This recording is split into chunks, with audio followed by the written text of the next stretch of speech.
Every spring, Americans spend billions of dollars on herbicides, weed killers, and lawn services to eliminate plants that ancient healers considered sacred medicine. The Ebers Papyrus, one of the oldest medical documents in human history, written in Egypt around 1550 BC, lists treatments derived from plants that most of us have stepped over on our way to the driveway this week.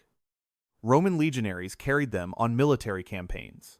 Ayurvedic physicians prescribed them for emperors. And here we are, in the 21st century, paying good money to poison them.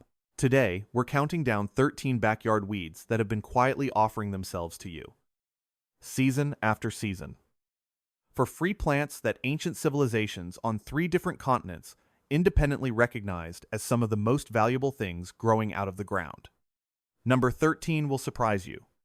Number 7 contains a compound so rare in land plants that researchers are still trying to understand why it ended up there at all. And stay with me for number 4, because the story of what this plant did for a dying man in the desert is one of the most remarkable moments in the ancient world. And the science of what was actually happening inside his body will change how you see this plant forever. Before we begin, always confirm your identification before eating anything from the wild. Several plants on this list have lookalikes that are not edible. I'll flag every one of them as we go. Number 13. Lamb's quarters. In the book of Ezekiel, chapter 4, the prophet is commanded to eat bread made from a mixture of grains and legumes during a period of imposed scarcity, a ration designed to sustain the body, when cultivated abundance has been stripped away. What the text doesn't mention, but what archaeobotanists have confirmed through the analysis of ancient seed caches in the Levant, is that the wild seed relatives of cultivated grains, including the family that lamb's quarters belongs to, were part of the everyday diet of people living in that region for thousands of years, before and after that text was written. This plant didn't appear at the margins of agricultural civilization. It was there at its foundation. Lamb's quarters, Chenopodium album, is the direct wild ancestor of the same plant family that gave us quinoa. The Aztecs cultivated its close cousin, Cuauhtzontle, as a staple crop before Spanish colonizers suppressed it for political reasons. Believing its use in religious ceremony made it dangerous. Native American tribes across the Great Plains grew lamb's quarters intentionally, harvesting both the leaves and the seeds. Centuries before European contact, in the Himalayan foothills. It's still eaten today as a cooked green called bathwa, considered by Ayurvedic tradition to be a blood purifier and digestive tonic. Modern nutritional analysis explains what those traditions were observing. 100 grams of raw lamb's quarters delivers 96% of your daily vitamin C, 73% of vitamin A, and approximately 4.2 grams of protein more than spinach, with higher calcium concentrations and a broader mineral profile. The seeds contain all essential amino acids and have a nutritional composition comparable to quinoa, which currently sells for $8 to $9 a bag in American grocery stores. Lamb's quarters produces tens of thousands of seeds per plant, every season, without irrigation, soil preparation, or replanting. Researchers studying food security have called it one of the most nutritionally complete wild food sources in temperate climates. Here is how you use it. Harvest the young, pale green leaves. Before the plant reaches knee height, they're mildest then, slightly earthy, almost buttery when lightly cooked. Blanch them for 60 seconds in salted water and finish in a pan with olive oil and garlic. The older leaves are excellent steamed or added to soups. For the seeds, wait until late summer. Cut the seed heads into a paper bag. Let them dry for a week. Then thresh and winnow. You end up with a fine, dark flour that adds a slightly nutty depth to flatbreads and porridge. One note like spinach. Lamb's quarters contains oxalates. Rotate it with other greens, rather than eating it exclusively. And if you have a history of kidney stones, enjoy it in reasonable quantities. Cultures separated by oceans and centuries kept arriving at this plant. That pattern of independent convergence is not coincidence. It is a record. Number 12. Chickweed. The Talmud records that bitter herbs eaten at Passover were meant to evoke the hardship of bondage, but many rabbinic commentators note that these same herbs were also practical survival foods for a people who had just spent generations in a land not their own. Among the plants identified by ethnobotanists as candidates for those biblical bitter herbs is a family of small, cold-hardy greens that includes chickweed. The timing is not accidental. Passover occurs in early spring, precisely when chickweed is at its most abundant. Traditional Chinese medicine lists a close relative of European chickweed Stellaria media in compendium texts going back to the Tang dynasty. Used as a cooling herb for inflammatory conditions and as a nourishing food during winter scarcity. 5 distinct traditional medical systems across Asia, Europe, and the Americas independently developed uses for chickweed for the same category of problems: skin inflammation, respiratory dryness, and nutritional gaps during cold seasons. That geographic spread, that thematic consistency, is the signature of genuine utility. The science behind those observations is now being examined seriously. Chickweed contains gamma-linolenic acid, GLA, a fatty acid more commonly associated with evening primrose oil, which sells as a supplement for $40 a bottle. GLA has been studied for its role in managing skin inflammation, and chickweed's flavonoid compounds, particularly isovitexin and saponarin, have demonstrated anti-inflammatory activity in pharmacological studies. Results researchers consider worth continued investigation. The protein content, at 25 to 30% of dry weight with all essential amino acids present, is extraordinary for a leafy green and approaches that of legumes. Vitamin C levels are significant, and the plant's ability to photosynthesize and produce fresh tissue even under snow cover makes it uniquely valuable during the nutritional gap of late winter. Pick chickweed when it's young and the stems are still tender, late February through April in most of North America.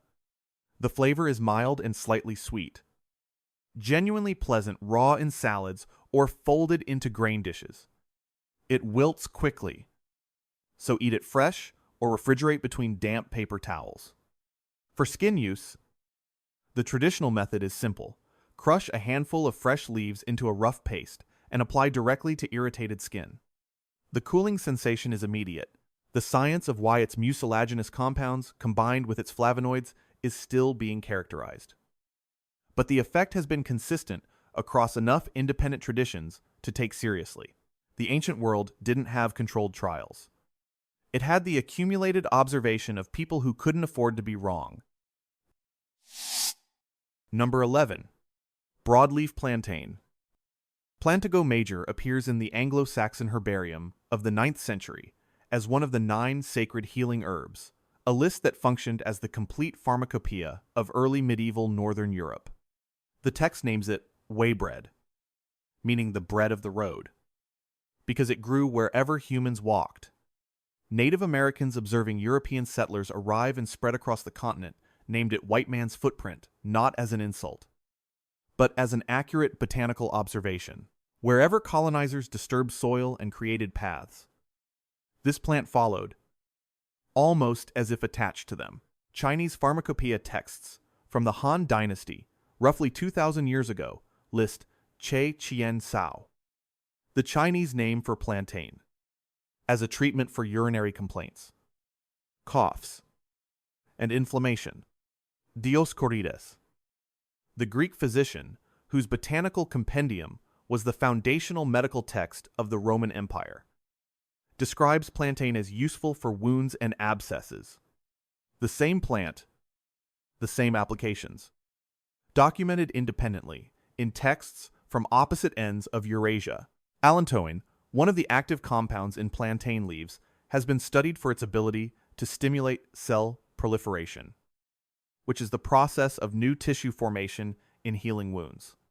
Studies examining plantain-based preparations on wound healing found accelerated reepithelialization, the regrowth of skin over a wound at rates researchers characterized as statistically significant.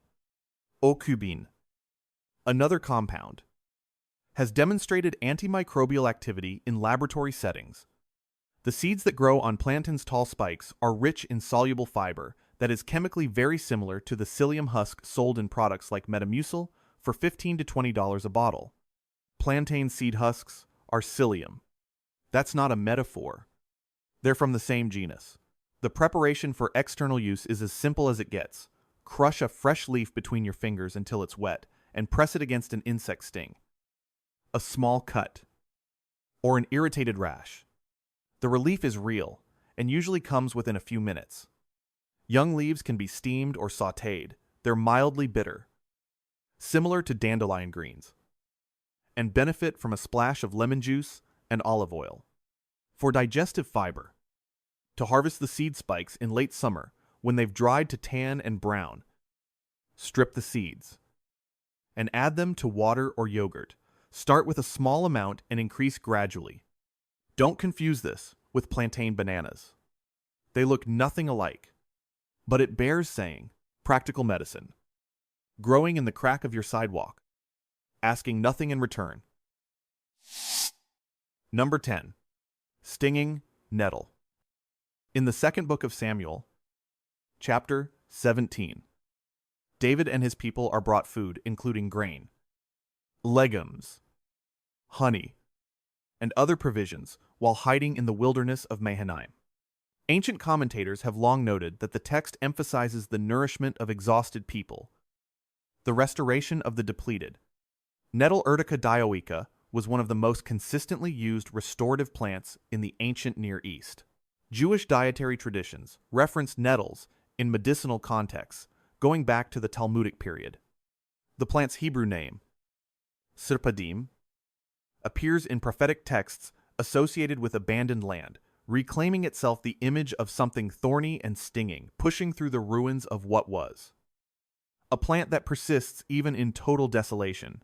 European folk medicine across Germany, Austria, Britain, and Scandinavia use nettle so consistently and for so long that it's now sold fresh in German supermarkets as a seasonal vegetable. The Roman poet Petronius mentions soldiers rubbing nettle leaves on their skin to warm themselves in cold northern climates, a practice called urtication, which is the deliberate application of stinging nettle to stimulate circulation. Still practiced today in some traditional contexts. In Kashmir, nettle soup has been a cold season staple for centuries. The plant's Roman name, urtica, shares its root with the Latin word for burning. Modern analysis reveals why so many traditions reached for this plant when the body was struggling.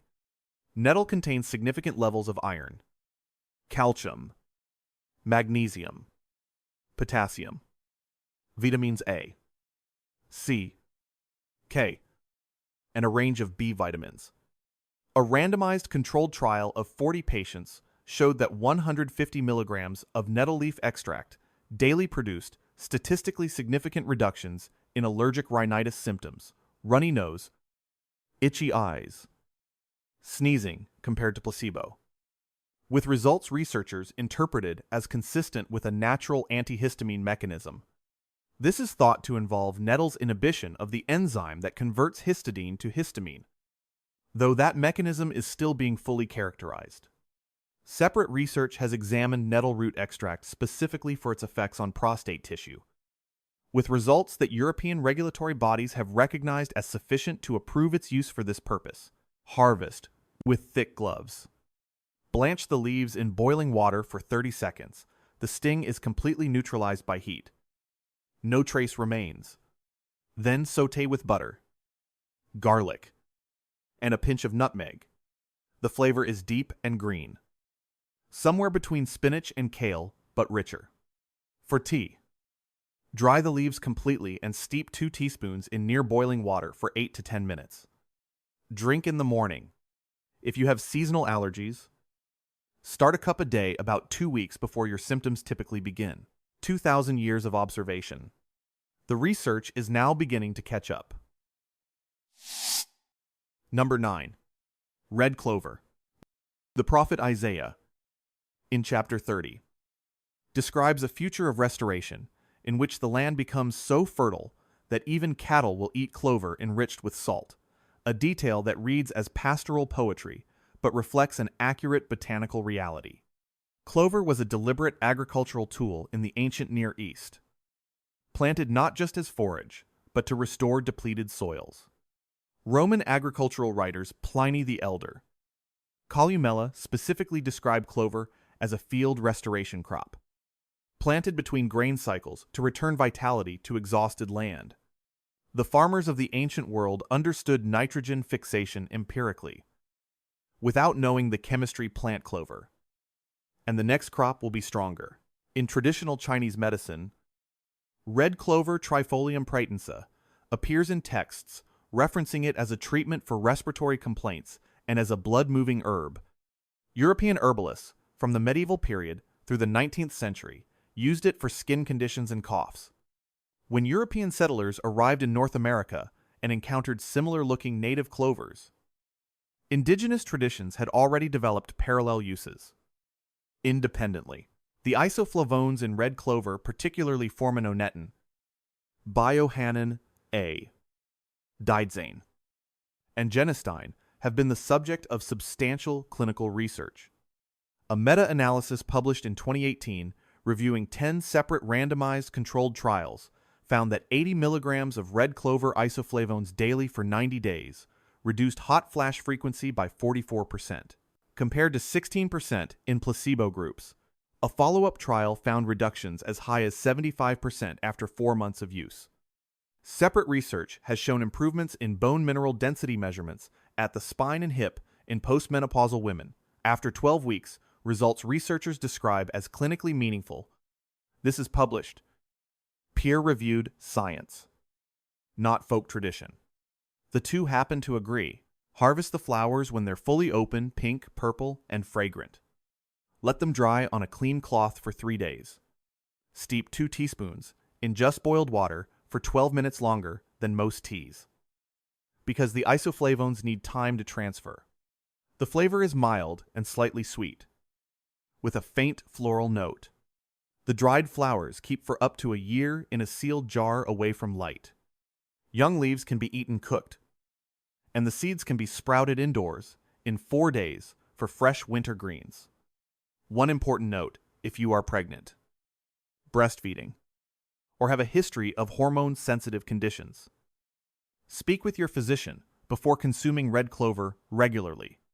The phytoestrogenic activity is real, which means the caution is also real. The plant feeds the soil while it feeds you. That's not a metaphor. That's nitrogen chemistry.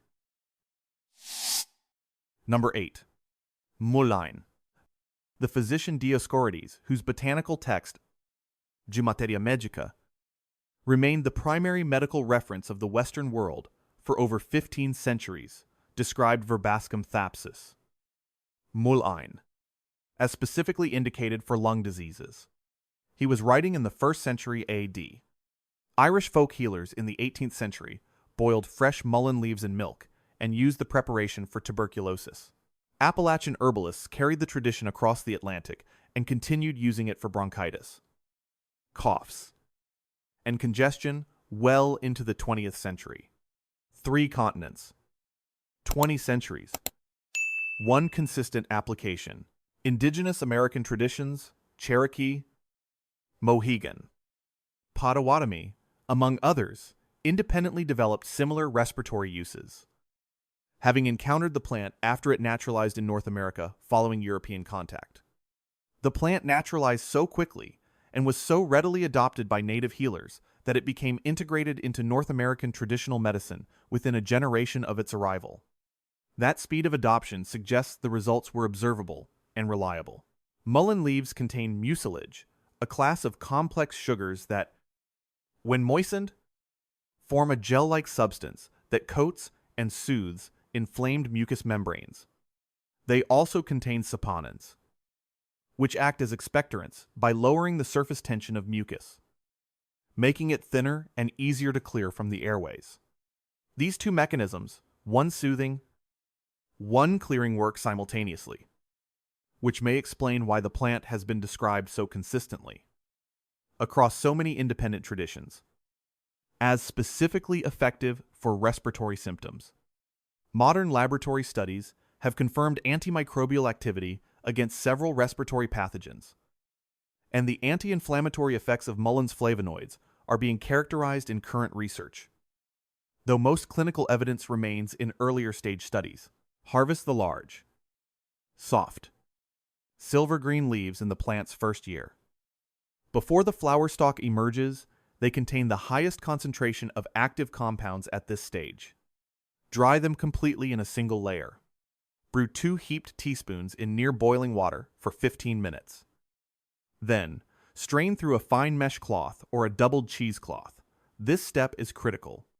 Mulleins' tiny leaf hairs are physical irritants if swallowed. Filtered properly, the tea is mild, slightly earthy, and genuinely pleasant. For acute respiratory symptoms, drink 2 to 3 cups daily. The tall flower stalks that appear in the second year can be harvested, and the flowers infused in olive oil for an ear oil, a use documented in both European and Native American traditions, and still recommended by herbalists today. Dioscorides didn't have a laboratory. He had 1,500 years of people trusting what he wrote. Sometimes, the dataset is the history itself. Number 7. Wood sorrel. There is a moment in the book of 1 Kings, chapter 19, that deserves to be read slowly. The prophet Elijah has just come through a period of extraordinary public confrontation, and in the aftermath, alone in the wilderness. He lies down under a broom tree and asks to die. The text says he was afraid and exhausted and done. An angel appears and touches him and says, "Arise and eat." And there beside him is a cake baked on hot coals and a jar of water. He eats, he drinks, he lies down again. The angel comes a second time, and the instruction is more urgent. Arise and eat, for the journey is too great for you. That journey was 40 days and 40 nights across the wilderness to Horeb, the mountain of God. Elijah made it. Ancient commentators have puzzled over what the angel brought, but ethnobotanists studying the flora of the Judean wilderness have identified wood sorrel oxalis species growing consistently in the rocky scrubland of that region, in the shaded crevices and beneath the desert shrubs where almost nothing else survives. Its vitamin C content, its mineral salts, its organic acids, compounds that the exhausted, physiologically depleted body of a man who had just collapsed in the desert would have needed, that isn't only poetry. It's a description of cellular restoration after depletion. Wood sorrel, oxalis, acetosella, and its close relatives survives in partial shade where almost nothing else thrives. Under trees, along the shaded side of fences, in the dark corners of gardens. It fills the dead zones. The sour flavor that makes children's eyes go wide when they bite into a leaf comes from oxalic acid, the same compound that makes rhubarb tart, but wood sorrel's oxalate levels are low enough that it was historically used as a regular food, not merely a seasoning. Its vitamin C content runs approximately 78 milligrams per 100 grams, comparable to orange juice. It contains potassium, magnesium, and iron in meaningful amounts.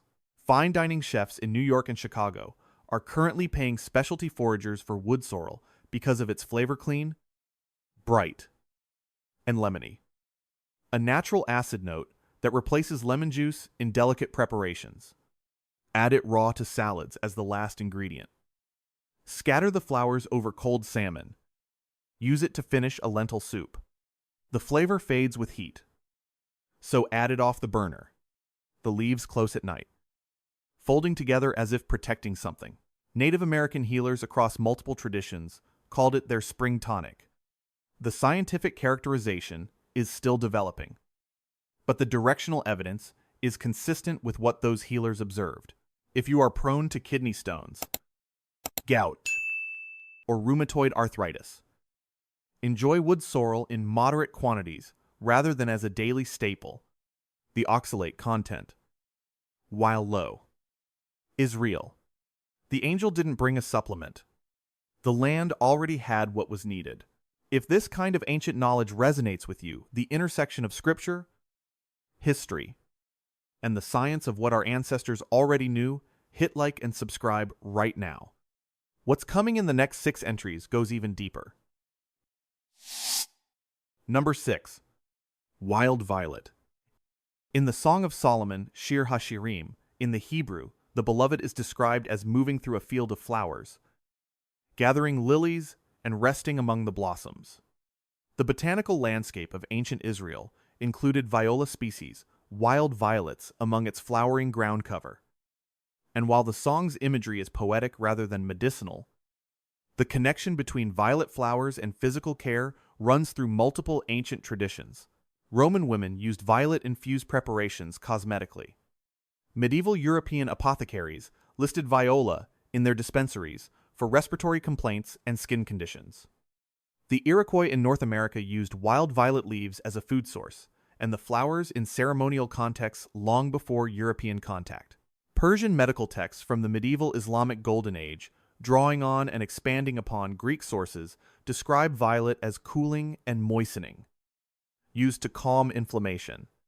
That cross-cultural pattern, from Rome to Persia to the eastern woodlands of North America, follows a consistent logic. This plant has observable effects on inflamed tissue. Wild violet leaves contain rutin, a flavonoid glycoside that has been studied for its effects on capillary fragility, circulation, and oxidative stress. Rutin's anti-inflammatory and antioxidant properties are among the better characterized of any flavonoid compound. And it appears in peer-reviewed research at concentrations that researchers describe as biologically meaningful, gram for gram. Violet leaves contain roughly double the vitamin C of oranges, a figure that surprises most people.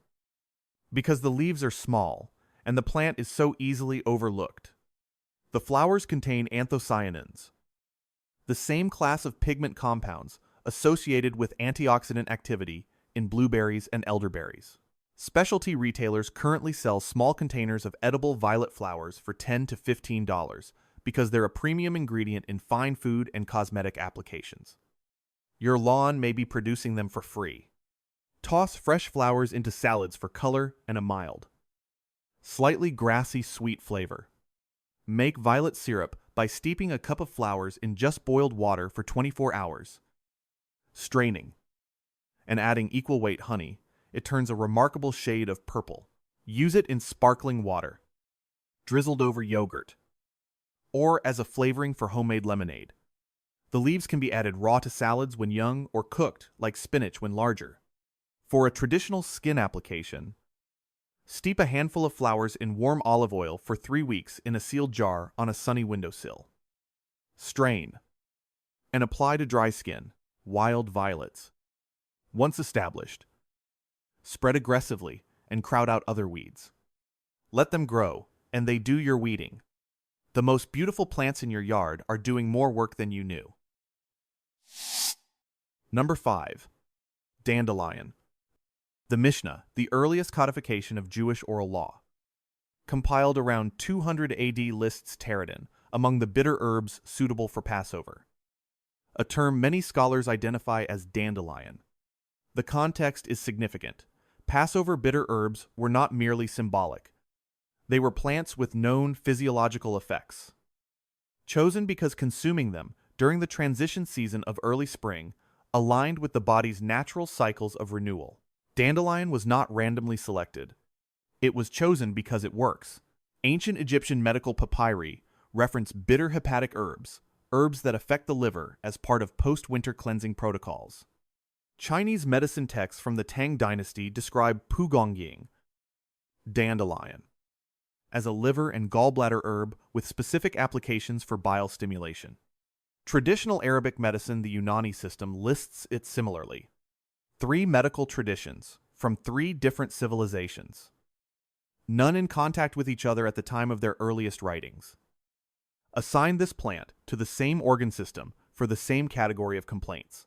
The sesquiterpene lactones in dandelion, particularly taraxacin and taraxacerin, are bitter compounds that trigger bile production through a reflex pathway beginning in the taste receptors of the mouth. Increased bile production means more efficient fat emulsification, which means better absorption of fat-soluble vitamins A, D, E, and K. The root contains inulin, a prebiotic fiber that feeds beneficial gut bacteria and has been the subject of substantial clinical research. The leaves contain more beta-carotene than carrots, more calcium than milk by weight, and are among the most nutritionally dense leafy greens measured in any formal survey of wild edible plants, a comparison that regularly surprises nutrition researchers encountering the data for the first time. The FDA recognizes dandelion as generally recognized as safe. Young spring leaves are mild enough to eat raw harvest before the flower stalk emerges for the least bitterness. Massage them with olive oil and salt and let them sit 5 minutes before dressing, which breaks down the cell walls and mellows the edge.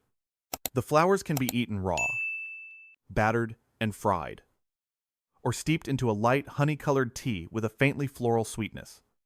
The roots, dried and roasted slowly at 250 degrees Fahrenheit for 2 hours, produce a dark, slightly bitter beverage that has been used as a coffee substitute for centuries. It was common in both world wars when coffee was rationed.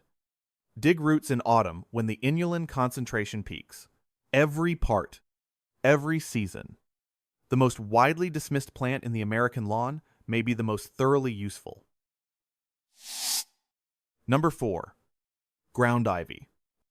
Glaucoma heteracea appears in the medical records of the Benedictine monasteries of the 9th and 10th centuries as a primary herb for clarifying ale, a process that both preserved the brew and, according to those monastic records, promoted clearing of the head in those who drank it.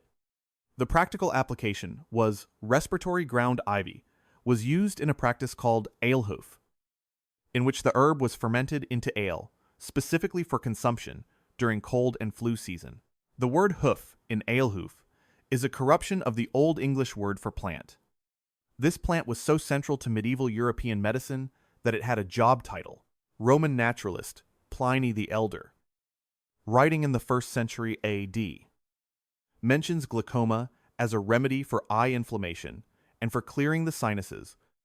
The plant was brought to North America by European colonists, specifically as a medicinal herb. It wasn't a weed that accidentally crossed the ocean.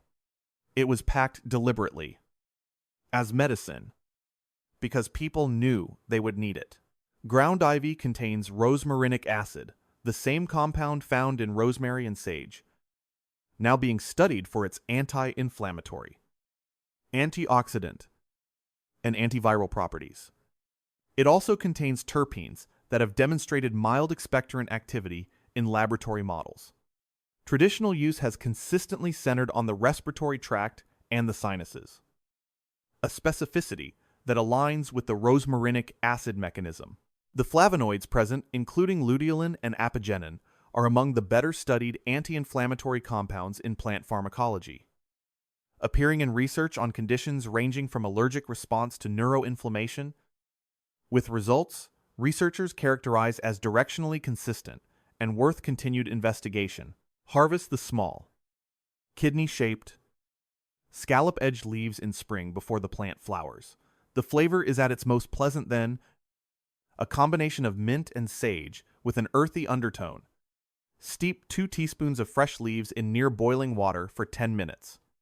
The tea is aromatic and warming.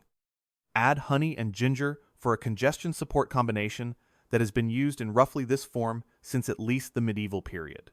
Ground ivy also makes an excellent addition to savory dishes. Treat it as a milder substitute for sage, adding to butter sauces, scrambled eggs, or roasted root vegetables in the last minute of cooking. 900 years of monastic medicine didn't survive on ignorance. The monks were empiricists. They just called it prayer and observation. Number 3. Purslane. The World Health Organization has designated Portulaca oleracea purslane as one of the most nutritionally important medicinal plants in the world. It is also by Global Agricultural Survey, the single most widely reported weed species on Earth, found on every inhabited continent. In Mexico, it is verdolaga, a beloved ingredient in traditional cooking, braised with pork and tomatillos, and eaten at family tables for generations. In Greece, it's glystrida, tossed raw into salads with olive oil, tomatoes, and feta. In China, it's known by a phrase that translates roughly as vegetable for long life and has been listed in Chinese pharmacopoeia texts since at least the Tang dynasty. In Turkey, it's used as a cooling herb in summer dishes. In France, it's sold at produce markets as a premium salad green. In the United States, we spray it with herbicide. The Hebrew Bible mentions certain wild herbs gathered in times of famine. And while the identification is not certain, purslane has long been proposed by ethnobotanists as among the most likely candidates. It is native to the region. It thrives in the conditions described, and it is nutritionally dense enough to have sustained people in precisely the circumstances those texts describe. Here's the figure that stops researchers. Purslane contains 300 to 400 milligrams of alpha-linolenic acid per 100 grams, the highest concentration of omega-3 fatty acids measured in any land-based plant. That alone is remarkable. But what makes purslane genuinely unusual, what separates it from every other plant on this list, is that it also contains EPA, eicosapentaenoic acid. That is the long-chain omega-3 that we associate with salmon, with fish oil capsules, with expensive marine supplements. It is extremely rare in land plants. The fact that purslane contains measurable EPA has been confirmed in multiple independent analyses and continues to be the subject of ongoing research into how a terrestrial plant produces a compound that the rest of the plant kingdom largely doesn't. Additionally, 6 times more vitamin E than spinach, 7 times more beta-carotene than carrots. Americans spend an average of $30 a month on fish oil supplements to get what is growing for free in the cracks of their driveways. The taste is mild, slightly lemony, slightly succulent, like a cross between watercress and spinach, with a pleasant texture from the thick, water-storing leaves. Eat it raw in salads as a base green. Toss it into cold pasta salads. Blend it into a green smoothie. It adds body without bitterness. Sauté it briefly, 30 seconds in hot olive oil with garlic and salt, and serve as a side dish. It's excellent in scrambled eggs, where its moisture becomes an advantage. One critical safety note: purslane has a dangerous look-alike called prostrate spurge, which grows in the same conditions. The identification is simple and reliable. Break the stem. Purslane stems are clean and clear when broken. Prostrate spurge immediately leaks a milky white sap. No white sap, you're holding purslane. White sap, put it down. That one observation is all you need. The plant the world discards as a weed. The plant the WHO considers essential. Number 2. Sheep sorrel. Rumex acetosella appears in the records of Hildegard von Bingen, the 12th century Benedictine abbess, composer, and physician whose medical compendium Physica remains one of the most detailed botanical records of medieval European herbal knowledge as a cooling herb for febrile conditions. Described as useful when the body is generating excessive heat, Hildegard's framework was humoral, but her observations were acute. She was describing something real about the plant's physiological effect. In the language available to her, traditional Haudenosaunee Iroquois medicine used sheep sorrel as a fever herb and as a spring tonic. Chinese medicine listed the sorrel family as heat-clearing herbs. The Essiac formula, a compound herbal preparation that became one of the most discussed alternative medicine protocols of the 20th century, included sheep sorrel as a primary component. The research on that compound preparation has been contested and inconclusive. And I want to be direct about that. The claims made for Essiac as a cancer treatment are not supported by the clinical evidence that exists. What the sheep sorrel component itself contributes its antioxidant compounds, its vitamin content, its potential anti-inflammatory activity is a separate and more modest question. still being examined. What is well-characterized sheep sorrel is rich in vitamin C, vitamin A, calcium, and iron. It contains anthraquinone compounds that have demonstrated antioxidant activity in laboratory studies. Its flavonoids, quercetin, and fisetin, among them, are among the most studied plant compounds in current academic literature, with research examining their roles in oxidative stress, inflammation, and cellular health mechanisms. At a stage where results are considered interesting enough to sustain continued investigation without yet constituting clinical proof. Harvest the small. Arrow-shaped leaves in spring, when they're young and bright green, older leaves become more acidic and slightly astringent. The flavor is sharply lemony, more intense than wood sorrel, with a clean acid note that is excellent in salad dressings or used as a garnish for fish. Steep fresh leaves into a cold water infusion, fill a jar with leaves and cold water. Refrigerate for 4 hours, and strain for a pleasantly tart, vitamin-rich drink. Moderation applies here. As with all the sorrel family, the oxalate content is real, and daily large quantity consumption is not advisable for anyone with a history of kidney stones or gout. Hildegard of Bingen wrote about what she could see, taste, and observe in her patients. The compounds are now being characterized. Her notes are not wrong. Number 1. Stinging nettle seed. We counted stinging nettle at number 10, but there is a part of this plant that most people, including most herbalists, overlook entirely, and it is different enough to deserve its own entry at the top of this list. Nettle seed. The tiny seeds that form on the female nettle plant in late summer has a documented history that is almost completely separate from the leaf. In Ayurvedic medicine, seeds of urtica are listed in specific kidney-supportive formulas, with reference to their adaptogenic properties, meaning their capacity to support the body's response to stress and fatigue.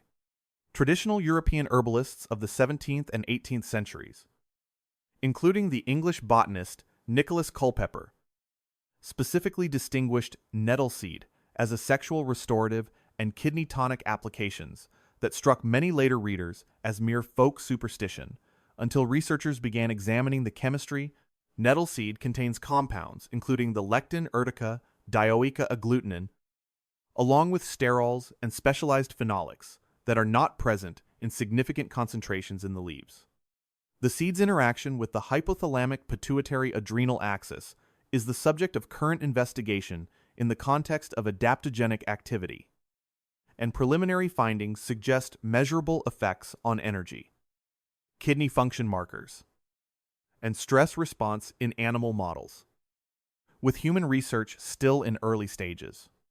What is consistently reported in case studies and herbalist clinical practice, and what researchers are now beginning to examine mechanically, is that nettle seed appears to support kidney function in ways that the leaf does not, particularly in cases of early-stage kidney stress or fatigue. This research is still developing, and the current evidence does not extend to clinical claims. But the directional signal from early studies is consistent with traditions that date back several centuries. Harvest nettle seeds. In late summer, wear gloves. Strip the seed clusters into a bag and dry them on a flat surface for 3 days. Fresh seeds have a mild stimulant quality. Some people describe a pleasant buzz, similar to mild caffeine. Take no more than a teaspoon of fresh seeds per day. Dry seeds can be ground and added to smoothies, sprinkled over yogurt, or added to bread dough. The traditional preparation in European herbalism was to combine nettle seed with honey, which improves palatability and may enhance bioavailability of fat-soluble compounds. The leaves were medicine. The seeds are a different medicine. The ancient texts knew the difference. We are only now catching up. The principle that runs through all of it. There is one thing I want you to walk away from this video understanding, and it is not about any single plant on this list. Every compound we've discussed: allantoin in plantain, the isoflavones in red clover, rosmarinic acid in ground ivy, the EPA in purslane, the mucilage in mullein exists in these plants as part of a complex chemical matrix, hundreds of compounds interacting with each other, in ratios that have been shaped by millions of years of coevolution between these plants and the organisms that consume them. When manufacturers extract a single compound and put it in a capsule, they are not giving you the plant. They are giving you one note from a symphony and calling it music. Heat destroys some of these compounds. Drying destroys others. The way you prepare these plants matters as much as which plant you choose. Blanch nettles to neutralize the sting, but don't overboil them, or the heat-sensitive vitamins disappear. Eat purslane raw to preserve its EPA. Steep mullein long enough to extract the mucilage, but filter it carefully. Drink red clover tea longer than you'd steep a conventional herbal tea, because the isoflavones take time to transfer. Processing, heating, and refinement strip the complexity that makes these plants work. Isolation removes the synergy. The supplement industry built a $40 billion business on the premise that you can take nature apart and reassemble it in a bottle. The ancient physicians who documented these plants, Dioscorides, Hildegard, the authors of the Eber's Papyrus, the compilers of the Bensau, were working with whole plants. In season, prepared simply. The results they documented were real enough that we're still talking about them 20 centuries later. Here's the question I'll leave you with. If every major civilization in human history independently arrived at the same plants, in the same seasons, for the same purposes, what does it say about us that we spent the last 60 years trying to eliminate them? If this video made you look at your yard differently, hit like, subscribe, and share it with someone who is planning to spray their lawn this weekend. They need to watch this first. And drop a comment below. I want to know which plant on this list surprised you the most, and whether you've ever used any of them. Tell me what you want to see covered next. I read every comment. The information in this video is for educational purposes only and is not intended as medical advice. Always consult a qualified healthcare provider before making changes to your diet or health regimen, especially if you are pregnant, breastfeeding, taking medications, or managing a chronic condition. Some plants discussed may interact with medications or be contraindicated for certain health conditions.